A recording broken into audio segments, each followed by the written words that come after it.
Hello दोस्तों, मैं आ गई आप सब लोगों के सामने सृजिता फिर से तुम्हारे लिए आरआरबी ग्रुप डी के लिए और अलग अलग एनटीपीसी कॉम्पिटिटिव एग्जाम के लिए हम कुछ रीजनिंग तो उसीलिए आज एक नया चैप्टर स्टार्ट करेंगे। और पहले पार्ट में हम दिए थे कोडिंग और डिकोडिंग, क्लास 1 था और आज हम कराने जा रहे हैं क्लास 2।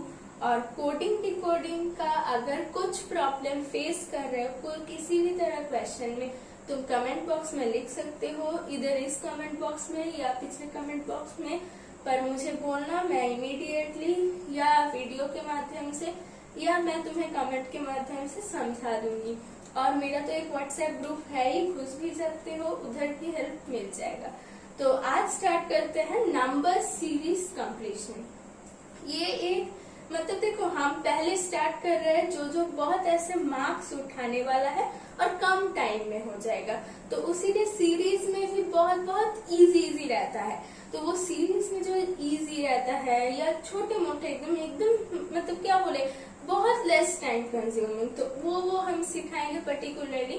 देखो सीरीज का सिस्टम सिखा देंगे, तुम फिर से अपने दिमाग लगा के कर सकते हो, पर हम तुम्हें सारा लगभग जो थोड़ा टाइम लगेगा, मान लो कि तुम्हारा पेपर कंप्लीट हो गया है और 2-4 तुम नहीं कर पा रहे हो, तो इसमें ये है, तो ये वाला तुम थोड़ा टाइम लेकर कर पाओगे। तो उसीलिए हम सिस्टम सिखा देंगे, पर इसमें ज्यादातर लेस टाइम कंज्यूमिंग वाला है और हम स्पेशली चुन के दे रहे हैं। और इधर पूरा मतलब हम 6 क्वेश्चन करेंगे, 6 में पूरा 6 डिफरेंट टाइप्स बोल सकते हो। तो उधर से तुम लोगों को 6 अलग अलग सिस्टम मिल जाएगा। तो उसी उधर से तुम मतलब नंबर कंप्लीशन में तुम इजीली मार्क्स ला पाओगे। तो इसीलिए चलो और ज्यादा नहीं देर करके स्टार्ट करते हैं हमारा नंबर सीरीज कंप्लीशन। तो हमारा फर्स्ट क्वेश्चन देख लेते हैं क्या है। हमारा फर्स्ट क्वेश्चन, चलो पढ़ते हैं और इसको सॉल्व करने का कोशिश करते हैं। पहले और एक सजेशन दे रही हूँ, देखो 1 से 20 तक या 15 तक स्क्वायर हम लोगों को सब लर्न करना पड़ेगा। 1 से 15 तक मिनिमम, और क्या, और 1 से 9 तक क्यूब तो एकदम पूरा कंपलसरी है। उससे ज्यादा तो होगा तो बहुत अच्छा, या तो 1 से 9 तक करोगे तो एंड डिजिट मिल जाएगा तुमको, तो तुम्हारा हेल्प हो जाएगा, काम चल जाएगा। उससे ज्यादा कर पाओगे तो हम नहीं बोल रहे कि ये खराब है, पर बहुत अच्छा है, पर 1 से 9 तक एकदम जरूरी है। तो इसीलिए ये दोनों हमको लर्न करना पड़ेगा पहले। तो ये सीरीज अगर जिन लोगों का ये लर्न है ना, तो वो लोगों को ये सीरीज चुटकियों में हो जाएगा। तो चलो देखते हैं क्या है। देखो हम पहली बार करा रहे हैं, इसीलिए हम लिख दे रहे हैं कि 1 स्क्वायर 2 स्क्वायर क्या होता है। देखो, और स्क्वायर का कंसेप्ट मैं थोड़ा पिछले वीडियोस में भी दी थी कि किसी का नंबर का स्क्वायर मतलब उसी नंबर को इट्स मल्टीप्लाइड बाय इटसेल्फ। जैसे कि 6 स्क्वायर मतलब 6, उसके साथ ही 6 मल्टीप्लाई मतलब इटसेल्फ भी जब मल्टीप्लाई करते हैं 6 into 6। तो चलो ज्यादा टाइम वेस्ट ना करें, हम बोल देते हैं। देखो 1 square 1, 2 square 4, 3 square 9, 4 square 16, 5 square 25, 6 square 36, 7 square 49, 8 square 64, 9 square 81, 10 square 100। तो हम देखें 1 से 10 तक इजीली अगर लर्न कर पाओगे, अब तक शायद तुम लोगों को सीरीज पता भी चल जाएगा, या जिन लोगों को नहीं पता चल रहा है तो उन लोगों को हम तो सिखाने के लिए आए हैं। तो इसीलिए चलो हम अभी देखते हैं। देखो 1 फिर 9, तो 9 एक स्क्वायर नंबर है, जैसे कि 3 स्क्वायर, तो हम 1 को लिख सकते हैं 1 स्क्वायर, क्योंकि देखो 9 एक स्क्वायर नंबर में रिप्रेजेंट किया जा सकता है। और 25 वो भी एक नंबर का स्क्वायर में रिप्रेजेंट किया जा सकता है। मतलब फिर हमको 1 को शायद स्क्वायर नंबर में करना पड़ेगा कन्वर्ट, क्योंकि देखो सारा इधर 49 मतलब 7 स्क्वायर, तो 49 भी स्क्वायर नंबर है, तो हमको 1 को 1 स्क्वायर लिखना पड़ेगा, क्योंकि सारा स्क्वायर में जा रहा है। पर कैसे, कौन से पैटर्न में, वो हमको देखना पड़ेगा। पर इतना तो समझ रहे हैं, जिन लोगों का लर्न है ना, देख के समझ आ जाएगा कि ये सब स्क्वायर नंबर्स है। तो चलो देखते हैं। 1 स्क्वायर, 1 को हम लिख सकते हैं 1 स्क्वायर, 9 को लिख सकते हैं 3 स्क्वायर, 25 को लिख सकते हैं 5 स्क्वायर,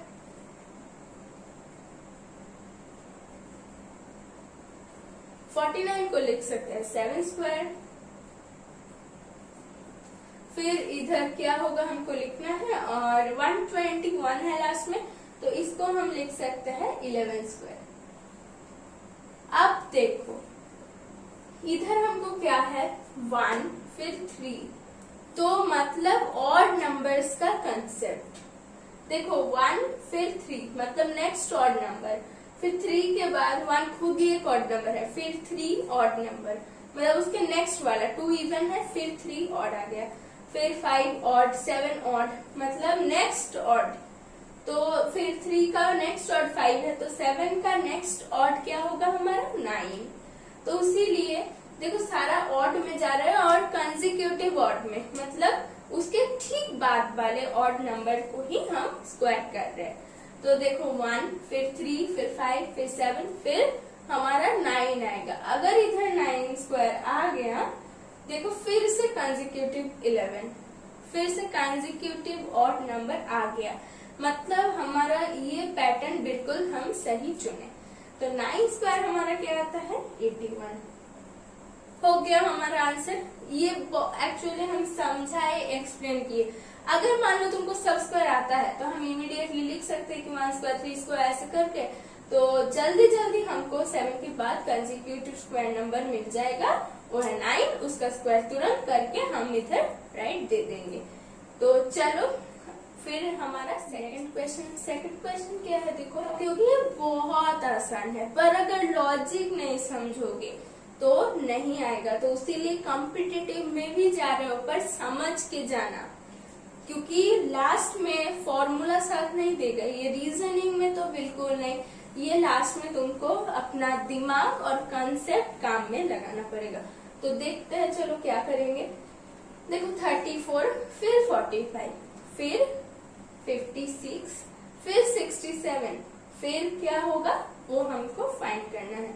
तो देखो 3 4 इसको ऐसे सोचो, क्योंकि देखो ये हमारा वैसे उतना मील नहीं आ रहा है, देखो उधर मतलब उतना रिलेशन हम नहीं कर पा रहे हैं। देखो इसको अलग अलग तरह से ब्रेन को स्ट्रॉन्ग करना पड़ेगा। ये रीजनिंग में ना सीखने से ज्यादा हमको ब्रेन स्टॉर्मिंग ज्यादा करना पड़ता है, तो इसीलिए हमको क्या करना पड़ेगा, इसको थोड़ा रिलेशन खोजना पड़ेगा कि इसके साथ इसका क्या रिलेशन है, फर्स्ट के सेकंड के साथ क्या रिलेशन है, सेकंड का थर्ड के साथ क्या रिलेशन है, वैसे ही हम तब फोर्थ के साथ फिफ्थ का क्या रिलेशन है तब फाइंड कर पाएंगे। तो इसीलिए हमको पहले सोचना पड़ेगा। देखो देखो हमको देख के मिल जा रहा है कि इधर इधर और इधर इधर ये नंबर रिपीट हो रहा है, तो रिपीट हो रहा है मतलब देखो ठीक वही नंबर रिपीट हो रहा है ना, और उसका ही नेक्स्ट नंबर देखो 3 4 4 के बाद ही मतलब 4 रिपीट हो रहा है। फिर जब ये कॉमा के अंदर आ जा रहा है, मतलब मान लो ये कॉमा ना मतलब एक मिरर है, तो ऐसे इजी लगेगा। तो अगर कॉमा एक मिरर बन जाएगा तो 4 को 4 ही दिखाएगा। तुम आईने में खड़े रहो तो आईना में खड़े रख के तुम जैसे हो आईना में भी बिल्कुल तुम्हारा डुप्लीकेट छवि मिलेगा। तो वैसा ही 4 का ठीक डुप्लीकेट इधर आईना है, हम लिख दे रहे हैं। देखो ये कॉमा को मान लो मिरर, तो क्या हो रहा है मिरर के सामने और मिरर के पीछे दोनों ही 4 है, और इधर क्या तुम हो मतलब 4 तुम हो, तो 4 के आगे वाला डिजिट और 4 के ठीक मतलब बाद वाला डिजिट, फिर मतलब जब कॉमा में आ रहा है तब उसका नेक्स्ट डिजिट हो रहा है। जैसे देखो मतलब मिरर के इधर जब आ जा रहा है, अपोजिट डायरेक्शन में जब आ जा रहा है, देखो हम ऑफन बोलते हैं कि तुम अपना लुक बदल दिए हो, पर वैसा नहीं कि हेयर स्टाइल बदल दिए हो, अपना फेस का स्टाइल बदल दिए हो, वैसा नहीं। अपना बिहेवियर में चेंज को हम प्रोवर्ब में कभी कभी कह देते हैं कि तुम बदल गए हो।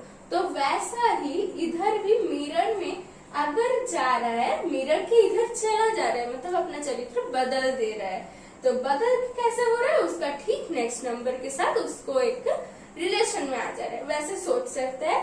तो 3, 4, फिर 4 का मिरर इमेज, जैसे मिरर की इमेज के इधर आ जाएगा वो अपना कैरेक्टरिस्टिक बदल के उसके ठीक बाद वाले नंबर को ले जा रहा है। वैसा ही 5 का मिरर इमेज, फिर ठीक नेक्स्ट नंबर, तो वैसे ही 7 फिर मिरर लगा है, तो मिरर में क्या होगा, हमको इधर 7 ऑब्वियसली होगा। फिर क्या होगा, देखो अगर मिरर के इधर आ जा रहा है तो उसका सक्सेसर को हमेशा फाइंड करना है। तो वैसे ही हो रहा है, देखो ये लोग हमेशा वैसे ही रिश्ता बना रहे हैं, तो इसका भी क्या होगा रिश्ता, देखो उसके कॉमा में आ गए, कॉमा के इधर, तो इसके साथ इसका बड़े वालों का रिश्ता होगा, तो इसीलिए 7 का क्या होता है 8 हो गया हमारा 7, 8। हम ये तुमको मतलब थोड़ा कॉन्सेप्ट समझाए कि किस किस बेसिस में होता है रीजनिंग एक्चुअली। हमको जस्ट वैसे अगर मैं ये जल्दी में कर देती पर तुम लोग समझते नहीं, अभी मैं कर देती पर एग्जाम में मदद के लिए किसी को नहीं मिलता, तो इसीलिए हम जस्ट समझा रहे कि कौन से स्टाइल में हो सकता है, तुम कौन से साइड से सोचोगे, ब्रेनस्टॉर्मिंग करवाओगे, तो वही हम किए और एक टाइप। तो चलो देखते हैं हमारा क्या थर्ड क्वेश्चन क्या है। देखो डेज, तो डेज और एक अलग टाइप लग रहा है पर एक्चुअली नहीं है, तुमको अपना दिमाग चलाना होगा, तो इसीलिए देखो, सोचो, फिर आंसर करने का कोशिश करो। और मैं इधर तब तक क्वेश्चन पढ़ती हूँ, अगर तुम लोगों को मेरा वीडियो देखते देखते तुम लोग आंसर करो, अगर किसी को मिल गया तो तुम तुरंत कमेंट बॉक्स में लिखो, तो मैं तब तक आंसर करती हूँ। तो क्वेश्चन पढ़ते पढ़ते तुम लोग कोशिश करो। देखो संडे, फिर मंडे, फिर वेडनेसडे, इधर से ही हमको रिलेशन निकालना शुरू कर देना है। तो संडे के बाद मंडे का कितना दिन का गैप है, ऐसे सोचो, दिन है ना, तो दिन का सोचो, कितना दिन गैप है, 9 गैप, मतलब इधर हम लिख सकते हैं 0, 9 गैप। फिर मंडे के बाद ट्यूसडे जाने में कितना दिन का गैप है, 1 दिन, बीच में ट्यूसडे घुसा है, तो इसीलिए मंडे से वेडनेसडे जाने के लिए ट्यूसडे घुसा है, तो इसीलिए 1 गैप। फिर वेडनेसडे से सैटरडे आने में कितना गैप लगता है हमारा, सोच के देखो, थर्सडे और फ्राइडे, मतलब 2 दिन का गैप, तो इसीलिए हम लिख रहे हैं इधर 2 दिन। फिर सैटरडे से वेडनेसडे फिर से आने के लिए हमको कितना दिन लगता है, सोच के देखो, संडे, मंडे, ट्यूसडे, तो 3 डेज का गैप, तो चलो लिखते हैं 3 डेज। अरे वाह, तो हमारा सीरीज तो पता ही चल गया, और इसका रिलेशन मत देखो, इतना भी मत करने का जरूरत नहीं है, 2 अगर कर लोगे ना आ जाएगा, मतलब ऐसे ही चलेगा, तो बढ़ते बढ़ते सक्सेस का, तो ऐसे ही तुरंत आंसर कर देना। पर मैं इधर कॉन्सेप्ट समझा रही हूँ और तुम लोगों को सिस्टम अच्छी तरह से अपने काबू में लाना सिखा रही हूँ, तो इसीलिए मैं कर दे रही हूँ। पर तुम लोग तुरंत 2 करके छोड़ दोगे, क्योंकि तुम लोग एक कॉम्पिटिटिव एग्जाम, ऐसे मतलब क्रूशियल एग्जाम जो आरआरबी ग्रुप डी जो करीब आ ही गया है लगभग, तो इसीलिए उसके लिए प्रिपरेशन कर रहे हो, तो इसलिए तुम लोग मतलब एकदम टाइम मत लगाना, जितना जल्दी हो सके तुम कर लेना। तो चलो देखो, 0, 1, 2, 3, 4 होगा इधर, तो इसके बाद पेयर फाइंड करने दिया, मतलब इधर इसके बाद क्या होगा हमारा 5 डेज का गैप, इधर 4 है तो इधर 5 डेज का गैप, फिर 5 के बाद 6, तो हमारा क्या हो जाएगा, मंडे के बाद 5 डेज, तो हमारा संडे आ जाएगा। संडे के बाद फिर से 6 डेज, क्योंकि 5 फिर 6, तो 6 डेज फिर से हमारा संडे आ जाएगा। तुम हिसाब करके देख लो, यही आएगा, क्योंकि हम तुम्हारे आंख के सामने दिखा दिए कैसा प्रोसेस हो रहा है, तो हम सही आंसर कर देंगे। तो चलो अब जाते हैं हमारा नेक्स्ट क्वेश्चन। कंसेप्ट क्लियर हो गया है थोड़ा थोड़ा, तो हम और भी कोशिश करेंगे पर थोड़ा स्पीड मोड में, क्योंकि हम लोग प्रिपेयर कर रहे हैं कॉम्पिटिटिव एग्जाम के लिए। तो चलो देखते हैं 4th क्वेश्चन। देखो PRO मतलब सीधा भाषा में हम इसको प्रोडक्टिविटी उच्चारण कर सकते हैं, प्रोनाउंस कर सकते हैं। तो प्रोडक्टिविटी के बाद देखो ठीक इधर अजीब सा स्पेलिंग पर प्रोडक्टिविटी का से रिलेटेड। अरे यार देखो नजर पड़ गया, ठीक इतना जल्दी अपना माइंड को काम करवाना पड़ेगा। तो चलो देखते हैं। देखो इधर इधर जब हम देखे तो तुरंत इस वर्ड का याद आ गया। इस वर्ड में क्या है जो इधर नहीं है, मतलब इधर नहीं है इधर है। तो ये देखो P नहीं है, तो चलो देखते हैं बाद में मिला के। तो TIVIT, अरे यार फिर से नजर आ गया है।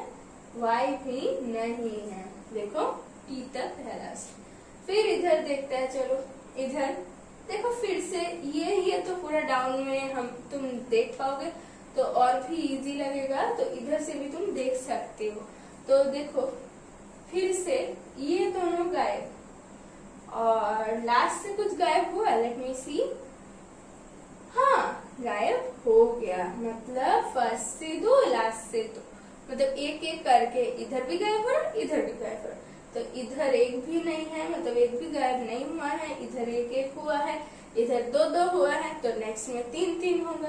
तो ये मतलब चला जाएगा और ये भी चला जाएगा। तो हम लोग बच क्या रहे हैं, देखो इधर से इतना तक। तो हमारा ऑप्शन ए हो गया। ये तो मामूली सा एक है, तो पर देखो हम सीख गए कंसेप्ट, उसीलिए हमको मामूली लग रहा है। पर अगर जो लोग नहीं समझेंगे ये ही टफ लगेगा, तो इसीलिए तुम लोग कॉन्सेप्ट अच्छे तरह से समझो। यही मेरा बार बार का कहना है कि तुम लोग समझ के करो और अपना ब्रेन को थोड़ा घटाओ। तो चलो हमारा फिफ्थ क्वेश्चन क्या, देखो 2, 1, फिर हाफ 1/4, फिर क्या आएगा। तो इसको थोड़ा मैथमेटिकल सेंस में समझो। देखो क्या है, तुमको लग नहीं रहा है इधर, ये को छोड़ो, पहले इसको छोड़ दो क्योंकि इधर -1 या कुछ हो सकता है। तो पहले हम इसको देखते हैं। देखो इसका हाफ तो ये है और 1 का भी हाफ ये है, और हाफ मतलब क्या, डिवाइडेड बाय 2। 1/2 इसका मतलब ये हाफ है, मतलब किसी एक नंबर को 1 को हम यूनिट डिजिट मान लेते हैं, तो किसी एक नंबर को जब डिवाइडेड बाय 2 करोगे तो उसका हाफ आ जाएगा। ये नॉर्मल कॉमन सेंस है, तो उसीलिए हम जस्ट एक बार फिर भी बोल दिए। सब लोगों के लिए मैं कर रही हूँ, तो इसीलिए सब लोग को समझ आना चाहिए। तो ठीक है, देखो 2, फिर देखो 2 डिवाइडेड बाय 2 करने से भी 1 आ जाएगा, मतलब हमारा पैटर्न क्या है, डिवाइडेड बाय 2। तो अगर थोड़ा नजर डालोगे तो वैसा ही आ जाएगा। देखो इधर से तो सबसे अच्छा मिल जाएगा क्योंकि 1 का हाफ ये होता है, और इधर क्या 1/2 डायरेक्टली दिया है। फिर क्या इसको डिवाइडेड बाय 2 करोगे तो 1/2 इंटू 1/2 आ जाएगा फिर से, तो यही हो जाएगा। तो इसका मतलब क्या, ये फिर से डिवाइडेड बाय 2 कैसे करेंगे, 1/4 डिवाइडेड बाय 2, तो 1/4 इंटू 1/4 2 रेसिप्रोकल हो जाएगा, तो 1/2, तो 1/8 हो जाएगा हमारा आंसर। डिवाइडेड बाय 2 करके सीरीज जा रहा है तो लास्ट नंबर भी वही होगा। तो यही है हमारा मेन फंडा। तो और एक हम जाते हैं लास्ट क्वेश्चन में, उसके बाद तुम लोगों का लगभग क्लियर हो जाएगा। मैं एक्सपेक्ट कर रही हूँ क्लियर हो जाएगा, क्योंकि हम छठों रीजनिंग 6 डिफरेंट साइड से दे रहे हैं ताकि तुम लोगों को अच्छे से समझ आ जाएगा ये नंबर सीरीज, क्योंकि हम बहुत शॉर्ट स्पैन के लिए करवा रहे हैं, पर तुम लोगों का एक एक चैप्टर ओवर हो जाएगा। तो चलो हम देखते हैं हमारा 6th क्वेश्चन में देखो क्या दिया गया है, 8, फिर से 8 रिपीट हो रहा है, फिर से 8 रिपीट हो रहा है, मतलब इधर एक जैसे बार दिया जाता है ना, वैसे जैसे जमीन में और जमीन में जैसे कोई खुदाई करके एक बार डाला जाता है, कितना तक मेरा बाउंड्री है फिर दूसरों का। तो वैसे ही मान लो ये दो, मतलब इन लोग बहुत एक क्रूशियल पार्ट है, जैसे कि तुम्हारा लंग्स को रीब केज के द्वारा कवर किया जाता है क्योंकि प्रोटेक्शन के लिए। तो ठीक वैसा ही मान लो 22 एक बहुत डेलिकेट ऑर्गन है, तो इसीलिए ये दोनों उसको कवर कर रहे हैं।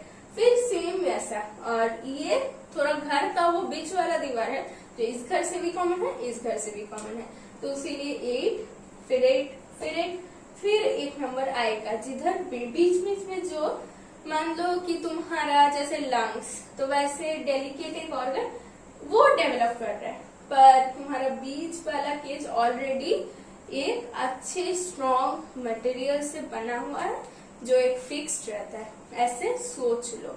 तो चलो देखते हैं 8 फिर डेलिकेट ऑर्गन फिर 8 फिर डेलिकेट ऑर्गन फिर 8 फिर और एक डेलिकेट ऑर्गन होना चाहिए, फिर हमारा क्या आ जाएगा, फिर से 8 आएगा, पर वो हमको जरूरत नहीं है, तो इसीलिए डेलिकेट ऑर्गन को। तो देखो 22 के साथ 28 का क्या रिश्ता है, फिर से मैं पूछ रही हूँ क्या रिश्ता है। देखो इसको अगर +6 कर दोगे तो ये हो जाएगा, मतलब डेलिकेट ऑर्गन सब +6 के रेट में बढ़ रहा है। तो फिर 28 +6 कर दोगे तो हमारा क्या हो जाएगा 30। तो फिर से देखो तब ऑर्डर एकदम मेंटेन हो जा रहा है, +6 एकदम हो जा रहा है, और 8 8 और फिर से 8 आ जाएगा, पर वो हमको जरूरत नहीं है। अगर ऐसे पेयर वाइज दिए कि what 2 numbers will come next, तो तब 8 तो एक होता है, क्योंकि डेलिकेट ऑर्गन के इस साइड भी और इस साइड भी हमको 8 लगेगा। तो चलो आज के लिए बस इतना ही, और तुम लोग काफी स्वस्थ, सेफ और हैप्पी रहो और प्रिपरेशन मोड में रहो।